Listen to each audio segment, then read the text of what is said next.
Hello student, आज का जो मेरा वीडियो ईटीटी सैकेंड ईयर के विद्यार्थियों लिए अपना सबजैक्ट चल रहा है कोग्निशन लर्निंग। अज आप लास्ट चैप्टर कवर करने वाले हैं। चैप्टर का नेम है अपना नैतिक सिक्ख्या, जिन्होंने आप कह दें मॉरल डिवेलपमेंट। मॉरल डिवेलपमेंट या तुसी पंजाबी च कह सकते हो नैतिक विकास। ठीक है जी, ये अपना अज का चैप्टर है, लास्ट चैप्टर अपने सबजैक्ट का जिन्होंने अज आप कवर करन जा रहे हैं।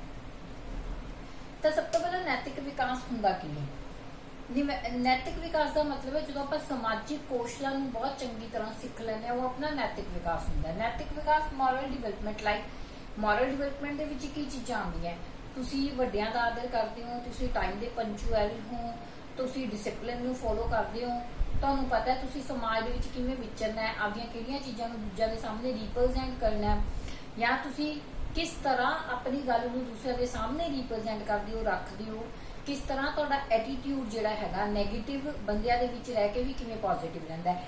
तो ये सारियां चीज़ां डिपेंड करदियां अपनी नैतिक डिवेलपमेंट के उत्ते, मॉरल डिवेलपमेंट उत्ते। मॉरल डिवेलपमेंट बेसिकली जो तुसीं इहनूं सम ऑफ करोगे तो आप कह सकते हैं समाजिक आले दुआले तो जो आप जो कुछ सीखते हैं, अपने आस पास के इन्वायरमेंट तो जो कुछ सीखते हैं, उहदे नाल अपना की हुंदी है मॉरल डिवेलपमेंट होंगी है। हुण मॉरल डिवेलपमेंट के विकास के कुछ पक्ष है। देखो, पहला मॉरल डिवेलपमेंट के विकास के विच पहला पक्ष है नैतिक व्यवहार। नैतिक व्यवहार मतलब मॉरल जिहड़ा है अपना बिहेवियर रिगार्डिंग थिंग्स किस तरह का है, behaviour regarding things like peoples, किस तरह तुसी दूसरे दे नाल बिहेव करते हो, वो अपना नैतिक व्यवहार दे विच आ जांदा है। वड्डियां दे नाल तुसी किस तरह ट्रीट करते हो, छोटे जिहड़े तुहाडे तो हैगे उन्हां नाल तुहाडा व्यवहार किस तरह का है, तुसी आपदे अध्यापक दे नाल किवें बोलदे चलदे हो, घर विच मापिआं दे नाल किवें बोलदे चलदे हो, वो तुहाडा नैतिक व्यवहार दे विच आ जांदा है। सैकेंड आ जांदा है नैतिक भावनावां। नैतिक भावनावां तुसी कितना क मॉरल डिवेलपमेंट दे विच मतलब बह जाते हो, या तुसी कह देंगे हो कितना क तुसी इमोशनली उन्हां चीज़ां नूं फॉलो करते हो, खुशी गमी फील करनी, ठीक है, किसी के दुख विच दुख होना, किसी नाल हमदर्दी की भावना रखना। जो एक व्यक्ति के विच सारियां भावनावां होंदियां, दैट मीनस समाज दे विच जिहड़ा हैगा समाजिक कौशल आले दुआले तो बहुत कुछ ग्रहण कर रहा है, तो ये भी एक नैतिक भावनावां दे विकास वाल ही आता है। थर्ड इहदे पॉइंट है जिहड़ा लास्ट पॉइंट है नैतिक निर्णय।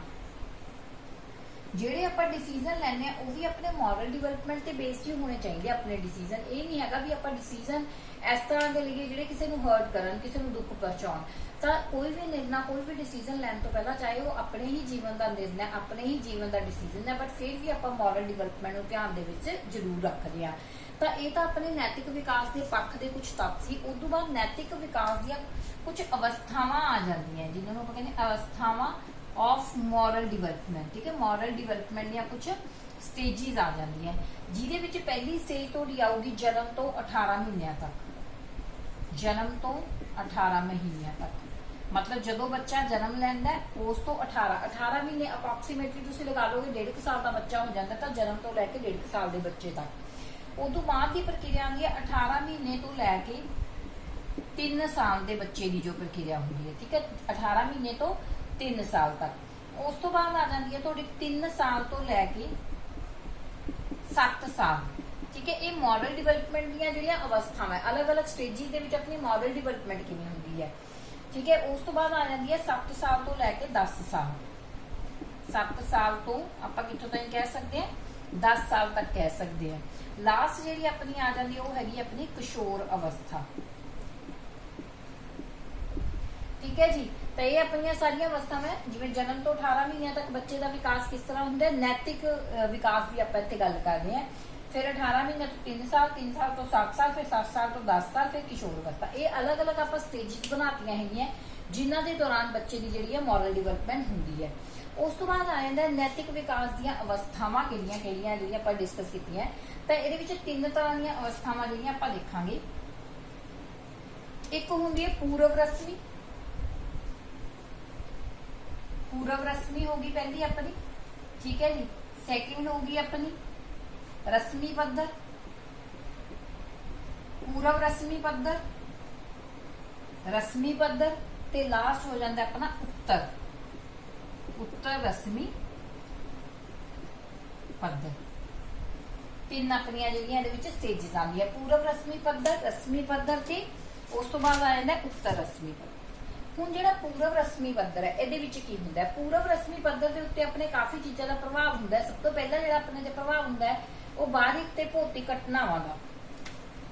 ਬਾਹਰੀ ਤੇ ਭੌਤਿਕ ਘਟਨਾਵਾਂ, ਹੁਣ ਬੱਚੇ ਦੇ ਜੀਵਨ ਵਿੱਚ ਜਿਹੜੀਆਂ ਬਾਹਰ ਘਟਨਾਵਾਂ ਹੋ ਰਹੀਆਂ, ਮਤਲਬ ਉਹ ਕਿਸ ਤਰ੍ਹਾਂ ਉਹਨਾਂ, ਜਿਵੇਂ ਕੋਈ ਬੱਚਾ ਛੋਟਾ ਬੱਚਾ ਹੈ, ਬਾਹਰ ਕਿਸੇ ਦੇ ਸੰਪਰਕ ਵਿੱਚ ਆਉਂਦਾ ਹੈ ਤਾਂ ਉਸਨੂੰ ਕੁਝ ਇਹੋ ਜਿਹੀਆਂ ਘਟਨਾਵਾਂ ਜਿਹੜੀਆਂ ਕਿ ਉਸਨੇ ਪਰਿਵਾਰ ਵਿੱਚ, ਮੰਨ ਲਓ ਉਹਨਾਂ ਦੇ ਪਰਿਵਾਰ ਵਿੱਚ ਕੋਈ ਵੀ ਉੱਚਾ ਨਹੀਂ ਬੋਲਦਾ, ਬਾਹਰ ਉਹ ਦੇਖਦਾ ਕੋਈ ਵਿਅਕਤੀ ਉੱਚਾ ਬੋਲ ਰਿਹਾ, ਝਗੜਾ ਕਰ ਰਿਹਾ, ਤਾਂ ਇਸ ਤਰ੍ਹਾਂ ਦੀਆਂ ਘਟਨਾਵਾਂ ਦਾ ਬੱਚੇ ਦੇ ਮਨ ਉੱਤੇ, ਨੈਤਿਕ ਵਿਕਾਸ ਉੱਤੇ ਕੀ ਪ੍ਰਭਾਵ ਪੈਂਦਾ, ਉਹ ਪੂਰਵ ਰਸਮੀ ਪੱਧਰ ਤੇ ਆ ਜਾਂਦਾ ਹੈ, ਜਿਹਨੂੰ ਆਪਾਂ ਕਹਿ ਦਿੰਦੇ ਹਾਂ ਬਾਹਰ ਭੌਤਿਕ ਘਟਨਾਵਾਂ।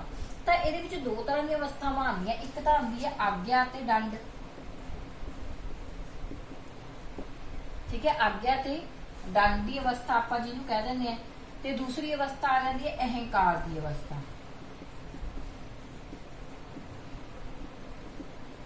ਦੇਖੋ ਆਗਿਆ ਤੇ ਦੰਡ ਦੀ ਅਵਸਥਾ ਦੇ ਵਿੱਚ ਕੀ ਹੁੰਦਾ, ਬੱਚਾ ਆਗਿਆ ਮੰਨਦਾ ਹੈਗਾ ਪੇਰੈਂਟਸ ਦੀ, ਜੋ ਵੀ ਉਹ ਕਹਿੰਦੇ ਹੈਗੇ ਆ, ਆਗਿਆ ਦਾ, ਟੀਚਰਸ ਦੀ ਆਗਿਆ ਦਾ ਪਾਲਨ ਕਰਦਾ। ਜੇ ਨਹੀਂ ਆਗਿਆ ਦਾ ਪਾਲਨ ਕਰਦਾ ਤਾਂ ਉਹਨੂੰ ਪਤਾ ਵੀ ਉਹਨੂੰ ਕੁਝ ਨਾ ਕੁਝ ਪਨਿਸ਼ਮੈਂਟ ਮਿਲੂਗੀ, ਇਸ ਲਈ ਪਨਿਸ਼ਮੈਂਟ ਦੇ ਡਰ ਤੋਂ ਹੀ ਚਾਹੇ ਬੱਚਾ ਫਿਰ ਵੀ ਕਿਸੇ ਨਾ ਕਿਸੇ ਦੀ ਆਗਿਆ ਦਾ ਪਾਲਨ ਜ਼ਰੂਰ ਕਰਦਾ ਹੈ। ਅਹੰਕਾਰ ਦੀ ਅਵਸਥਾ ਬੱਚੇ ਵਿੱਚ ਕਦੋਂ ਹੁੰਦੀ ਹੈ? ਜਦੋਂ ਬੱਚਾ ਥੋੜਾ ਜਿਹਾ ਵੱਡਾ ਹੋ ਜਾਂਦਾ ਹੈ, ਕਿਸ਼ੋਰ ਅਵਸਥਾ ਵਿੱਚ ਆ ਜਾਂਦਾ ਹੈ, ਜਦੋਂ ਉਹ ਚੀਜ਼ਾਂ ਦੀ ਪਰਵਾਹ ਕਰਨਾ ਛੱਡ ਦਿੰਦਾ ਹੈ, ਬੱਚੇ ਦੇ ਵਿੱਚ ਅਹੰਕਾਰ ਆ ਜਾਂਦਾ ਹੈ, ਤਾਂ ਉਹ ਵੀ ਅਹੰਕਾਰ ਦੀ ਅਵਸਥਾ ਵੀ ਬੱਚੇ ਦੇ ਵਿੱਚ ਪੂਰਾ ਰਸਮੀ ਪੱਧਰ ਦੇ ਉੱਤੇ ਆ ਜਾਂਦੀ ਹੈ। ਉਸ ਤੋਂ ਬਾਅਦ ਆ ਜਾਂਦਾ ਰਸਮੀ ਪੱਧਰ। ਰਸਮੀ ਪੱਧਰ ਪ੍ਰਸ਼ੰਸਾ ਅਵਸਥਾ ਕਹਿ ਦਿੰਦੇ, ਜਿਹਦੇ ਵਿੱਚ ਬੱਚਾ ਆਪਦੀ ਪ੍ਰਸ਼ੰਸਾ ਦੇ ਵਿੱਚ ਰੁੱਝਿਆ ਰਹਿੰਦਾ ਹੈ।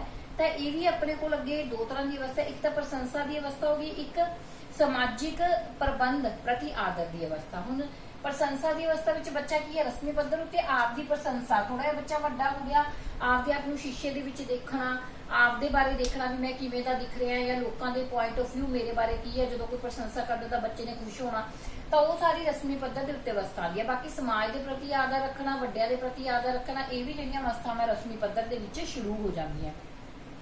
ਉੱਤਰ ਰਸਮੀ ਪੱਧਰ ਦੇ ਵਿੱਚ ਕੀ ਆਉਂਦਾ ਬਈ, ਸਮਾਜ ਤੇ ਸਮਝੌਤੇ ਦੀ ਅਵਸਥਾ। ਇਸ ਅਵਸਥਾ ਦੇ ਵਿੱਚ ਬੱਚਾ ਲਗਭਗ ਆਪਾਂ ਕਹਿੰਦੇ ਨੇ ਕਿਸ਼ੋਰ ਅਵਸਥਾ ਵਿੱਚ ਚਲਾ ਜਾਂਦਾ, ਬੱਚਾ ਸਮਾਜ ਦੇ ਪ੍ਰਤੀ ਆਪਣੀਆਂ ਜ਼ਿੰਮੇਵਾਰੀਆਂ ਨੂੰ ਸਮਝਣਾ ਸ਼ੁਰੂ ਕਰ ਦਿੰਦਾ ਹੈ। ਤਾਂ ਸਮਾਜਿਕ ਸਮਝੌਤੇ ਦੀ ਅਵਸਥਾ ਦੇ ਵਿੱਚ ਬੱਚਾ ਕੀ ਕਰਦਾ ਵੀ ਜੇ ਸਮਾਜ ਦੇ ਵਿੱਚ ਕਿਸੇ ਚੀਜ਼ ਨਾਲ ਉਹਨੂੰ ਕੰਪਰੋਮਾਈਜ਼ ਕਰਨ ਦੀ ਵੀ ਜ਼ਰੂਰਤ ਪੈਂਦੀ ਹੈ ਤਾਂ ਬੱਚਾ ਕੰਪਰੋਮਾਈਜ਼ ਕਰਨ ਦੀ ਕੋਸ਼ਿਸ਼ ਕਰਦਾ ਹੈ। ਫਿਰ ਇਹਦੇ ਵਿੱਚ ਲਾਸਟ ਆਪਣਾ ਜਿਹੜਾ ਟੌਪਿਕ ਆ ਜਾਂਦਾ ਉਹ ਹੈਗਾ ਕੋਹਲਬਰਗ ਦਾ ਸਿਧਾਂਤ।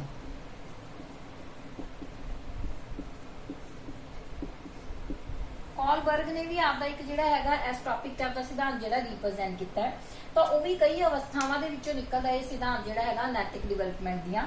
ਤਾਂ ਪਹਿਲੀ ਹੈਗੀ ਹੈ ਮਾਤਾ ਪਿਤਾ ਅਤੇ ਅਧਿਆਪਕ ਰੋਲ ਮਾਡਲ। ਤਾਂ ਇਹ ਨੈਤਿਕ ਵਿਕਾਸ ਦੇ ਵਿੱਚ ਦੇਖੋ ਮਾਤਾ ਪਿਤਾ ਤੇ ਅਧਿਆਪਕ ਦੀ ਬਹੁਤ ਭੂਮਿਕਾ ਹੁੰਦੀ ਹੈ। ਬੱਚਾ ਘਰ ਵਿੱਚ ਰਹਿੰਦਾ ਹੈ, ਸਭ ਤੋਂ ਪਹਿਲਾਂ ਮਾਤਾ ਪਿਤਾ ਦੇ ਸੰਪਰਕ ਵਿੱਚ ਆਉਂਦਾ ਹੈ, ਸਕੂਲ ਵਿੱਚ ਜਾਂਦਾ ਹੈ, ਅਧਿਆਪਕਾਂ ਦੇ ਸੰਪਰਕ ਵਿੱਚ ਆਉਂਦਾ ਹੈ। ਇਹ ਦੋ ਹੀ ਅਜਿਹੀਆਂ ਪਰਸਨੈਲਿਟੀਜ਼ ਹੁੰਦੀਆਂ ਜਿਨ੍ਹਾਂ ਦਾ ਬੱਚੇ ਦੇ ਕਰੈਕਟਰ ਉੱਤੇ ਬਹੁਤ ਜ਼ਿਆਦਾ ਪ੍ਰਭਾਵ ਪੈਂਦਾ ਹੈ। ਇਸ ਲਈ ਜੇ ਉਹ ਉਹਦੇ ਲਈ ਰੋਲ ਮਾਡਲ ਵਧੀਆ ਰਿਪਰੈਜ਼ੈਂਟ ਕਰਨਗੇ ਤਾਂ ਬੱਚੇ ਦੀ ਨੈਤਿਕ ਡਿਵੈਲਪਮੈਂਟ ਵੀ ਬਹੁਤ ਵਧੀਆ ਤਰੀਕੇ ਨਾਲ ਹੋਊਗੀ। ਸੈਕਿੰਡ ਇਹਦੇ ਵਿੱਚ ਆ ਜਾਂਦਾ ਹੈ ਨੈਤਿਕ ਮੁੱਲਾਂ ਦਾ ਗ੍ਰਹਿਣ। ਨੈਤਿਕ ਮੁੱਲਾਂ ਦਾ ਗ੍ਰਹਿਣ ਵੀ ਤੁਸੀਂ ਘਰ ਦੇ ਵਿੱਚੋਂ ਹੀ ਸਿੱਖਦੇ ਹੋ, ਸਕੂਲ ਦੇ ਵਿੱਚੋਂ ਸਿੱਖਦੇ ਹੋ। ਤੁਹਾਨੂੰ ਉੱਠਣਾ ਬੈਠਣਾ ਖਾਣਾ ਪੀਣਾ ਸਾਰਾ ਕੁਝ ਘਰ ਸਕੂਲ ਦੇ ਵਿੱਚ ਹੀ ਸਿਖਾਇਆ ਜਾਂਦਾ। ਤਾਂ ਨੈਤਿਕ ਮੁੱਲਾਂ ਦਾ ਜਿਹੜਾ ਗ੍ਰਹਿਣ ਹੈ ਉਹ ਵੀ ਆਪਣਾ ਨੈਤਿਕ ਡਿਵੈਲਪਮੈਂਟ ਦੇ ਵਿੱਚ ਬਹੁਤ ਹੀ ਮੁੱਖ ਭੂਮਿਕਾ ਨਿਭਾਉਂਦਾ ਹੈ। ਉਸ ਤੋਂ ਇਲਾਵਾ ਨਿਰੀਖਣ ਤੇ ਅਨੁਸਰਨ ਦੀ ਵਰਤੋਂ।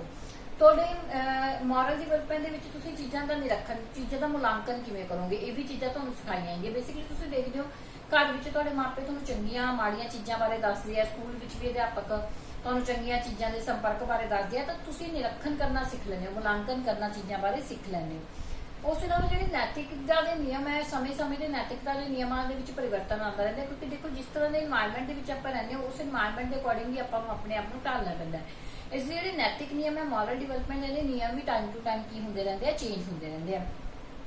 ਲਾਸਟ ਇਹਦੇ ਵਿੱਚ ਹੈਗਾ ਨੈਤਿਕ ਸੰਕਟ ਦੇ ਹੱਲ ਕਰਨਾ। ਮਤਲਬ ਜੋ ਵੀ ਆਪਣੀ ਨੈਤਿਕਤਾ ਦੇ ਅੱਗੇ ਜੋ ਵੀ ਸੰਕਟ ਆਉਂਦੇ ਆ ਉਹਨਾਂ ਨੂੰ, ਜਿਵੇਂ ਮੋਰਲ ਡਿਵੈਲਪਮੈਂਟ, ਜਿਵੇਂ ਤੁਸੀਂ ਕਿਸੇ ਚੀਜ਼ ਦਾ ਪਾਲਨ ਕਰਨਾ ਚਾਹੁੰਦੇ ਹੋ, ਕੋਈ ਰੁਕਾਵਟਾਂ ਤੁਹਾਨੂੰ ਫੇਸ ਕਰਨੀਆਂ ਪੈ ਰਹੀਆਂ, ਤਾਂ ਉਹਨਾਂ ਰੁਕਾਵਟਾਂ ਦਾ ਹੱਲ ਤੁਸੀਂ ਕਿਵੇਂ ਕਰੋਗੇ, ਇਹ ਚੀਜ਼ਾਂ ਵੀ ਆਪਾਂ ਨੂੰ ਨੈਤਿਕ ਡਿਵੈਲਪਮੈਂਟ ਦੇ ਦੌਰਾਨ ਸਿਖਾਈਆਂ ਜਾਂਦੀਆਂ। ਤਾਂ ਬੇਸਿਕਲੀ ਇਹੀ ਤੁਹਾਡੀ ਮੋਰਲ ਡਿਵੈਲਪਮੈਂਟ ਦਾ ਕੰਪਲੀਟ ਚੈਪਟਰ ਸੀ। ਇਹਦੇ ਨਾਲ ਆਪਣਾ ਜਿਹੜਾ ਹੈਗਾ ਤੁਹਾਡਾ ਕੋਗਨੀਸ਼ਨ ਲਰਨਿੰਗ ਦਾ ਜਿਹੜਾ ਸਬਜੈਕਟ ਹੈ ਉਹ ਕੰਪਲੀਟ ਹੁੰਦਾ। ਬੱਚਿਓ ਜੇ ਤੁਹਾਨੂੰ ਸਟਿਲ ਇਹਦੇ ਵਿੱਚ ਕੋਈ ਕਿਸੇ ਵੀ ਚੈਪਟਰ ਦੇ ਵਿੱਚ ਕੋਈ ਪ੍ਰੋਬਲਮ ਹੈ ਤੁਸੀਂ ਕਮੈਂਟ ਬਾਕਸ ਦੇ ਵਿੱਚ ਮੈਨੂੰ ਦੱਸ ਸਕਦੇ ਹੋ, ਤਾਂ ਮੈਂ ਉਹ ਟੌਪਿਕ ਤੁਹਾਨੂੰ ਰਿਪੀਟ ਕਰਵਾ ਦਾਂਗੀ।